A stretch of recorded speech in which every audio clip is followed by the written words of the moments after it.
Une première journée fort occupée pour le nouveau ministre responsable de l'Abitibi-Témiscamingue, Jean Boulet. Il a d'abord rencontré des élus de la région, dont le préfet de la MRC de la Vallée-de-l'Or, Martin Ferron. Il s'est ensuite rendu à la Chambre de commerce et d'industrie de Rouyn-Noranda pour y rencontrer le conseil d'administration.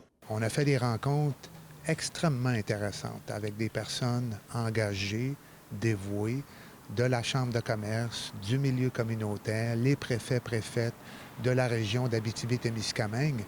Et je réalise qu'on a des défis extrêmement stimulants à relever.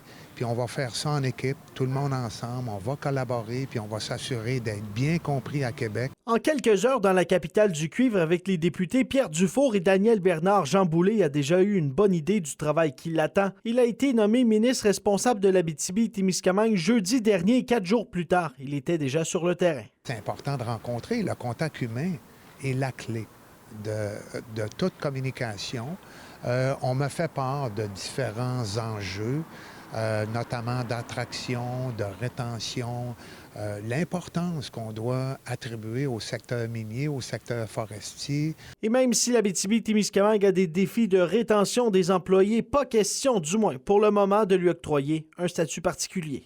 Moi, ce qui est important, et c'est ce que j'ai constaté aujourd'hui, il y a beaucoup d'enjeux qui sont spécifiques à la région de l'Abitibi-Témiscamingue et il faut se comporter en conséquence. Il faut penser à des mesures, des programmes, des politiques qui sont compatibles avec ces particularités-là et qui ne sont pas qu'enlignés sur les masses critiques ou sur des objectifs ou des critères qui ne tiennent pas compte de ces particularités-là. Vincent Tremblay, RNC Nouvelles, à Rouyn-Noranda.